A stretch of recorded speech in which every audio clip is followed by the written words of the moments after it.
Good morning, students. In this particular experiment, we will be seeing the connections made by a rheostat, an ammeter, a voltmeter and a battery eliminator. What we see here, number one, how are the patch cords going to be connected? So the negative terminal, from the negative terminal of the ammeter, one of the patch cords is going into the negative terminal of the battery eliminator. Number two, from the positive terminal of the ammeter, it is going into the negative terminal of the rheostat. One more connection is done at the negative junction point here, that is the negative terminal, and it goes into the negative terminal of the voltmeter. And then number two, from the rheostat positive terminal, one of the connection is being done to the positive terminal of the battery eliminator, and the second one, from the same point, it is going to the positive terminal of the voltmeter. So in this manner, we are able to see that we are using only 4 of the equipments here, or 4 instruments. Basically the battery eliminator, which is the power source, the ammeter as well as the voltmeter, which will show us the readings for current and voltage respectively, and the rheostat, which is nothing but a variable resistor. So let us now look forward on how do you do it. Okay, now number one, what we are going to do is, for the working of this, we will draw a particular table here, and in this table, if you see closely, the first column, it shows you the battery voltage, that is the input voltage. Number 2, the voltmeter, which is going to show you the readings of the voltage being shown.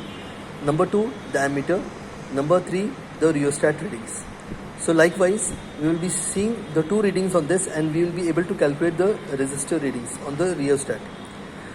And if you look closely at all the 4 equipments here, each and every one of them is having a particular limit to it. That is, the rheostat is having a value of 0.58 amperes at a value of 220 ohms.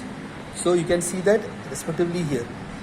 Number 2, the battery eliminator, it is working at 2 amps for a voltage limit of 12 volts.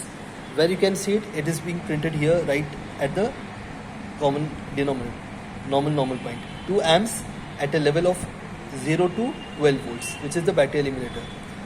Number 3, the DC ammeter, because if you see here, the ammeter as well as the voltmeter are nothing but DC moving coil meters. One of them is working as a voltmeter, the other one is working as an ammeter. Later on, we will see how do you convert a moving coil into an ammeter and a voltmeter. Right now, we just need to know the readings. Coming back, DC ammeter, the limits are 0 to 10 amps, ammeter, as we can see here, from 0 to 10 amps. And the next one is about the DC voltmeter, which is working on a range of 0 to 3 volts. How do we see that? 0 to 3 volts respectively. So let us look forward now. First of all, I will switch on the power supply, and as you can see here, this has got on, this is off, so this is on now, right now. So let us see now. At the first reading, we see that at a level of 0 voltage, which is the battery voltage, we are having voltmeter ammeter both to be in the values of 0. So likewise, we will check here. This is the lowest level, which is 0 volt. At a level of 0 volt, on the reading side, reading scale also 0 volt, and ammeter 0 amps. Now let us go forward again. Let us go for the second value, which is 2 volts, because we see that we are having respectively 2 unit differences.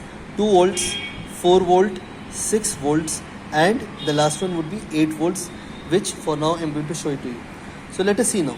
At a value of 2 volts, how much we will get for the voltmeter side. For the voltmeter side, now as soon as I switch it on, from 0 to 2, as soon as I switch it on, we see that it shows the variable for the voltmeter, it goes on to the value of 0.3 volts. 0.3 volts. As you can see here, 0.3. 0.5 is this, 0, 0.5 volts, 1 volt. So it is less than 0.5, about 0.3 volts. And here if you look at the amps, again it is on a level of more than 4, which is 4 amps. So it is showing you about 4.3 amps approximately. Now let us go for the higher side. The only drawback right now we would be able to see is that this voltage level, even if it goes from 2 to 4, this voltage meter, which is the voltmeter, it will not be able to depict it, because clearly at a level of 4 volts, this is not going to show you anything. So it will just fluctuate and go to the extreme end. So let us look carefully. I am switching on from 2 to 4. This is 4 volts. So what do you see here? At a value of 4 volts here. So at a value of 4 volts, the voltmeter should be clearly showing you a level which is on the extreme end. But what we observe is it is still showing you a level of 0.4 volts, which is a little higher than the 0.3, a little higher than the 0.3, but it is still showing you only because the rheostat is at the extreme end. So if I change the rheostat, if I vary it a little bit, it will suddenly go to the other point. As soon as I just shift a little bit for the variable resistance, I see that this has changed. The voltage level being shown to me is on the extreme end, which is nothing but more than 4 volts. So what do we see here? It is more than 4 volts. 4. And here what do we see on the current side? It is showing me a level of, say, more than 1 amp. It is showing me a level of more than 1, approximately 1 amps you could say. So this is showing me a level of 1 amps. So what do we see? It all depends on the resistance being given also. Even though this is a level of 4, which is the voltage side. Now this is on the higher side, so I wouldn't be taking it to the 6 and 8 levels for now. I will just show you the differences it creates, that is in the voltmeter reading and the ammeter reading when we are changing the variable resistance. So now I will be shifting this more towards the right hand side. So now I have shifted a little bit more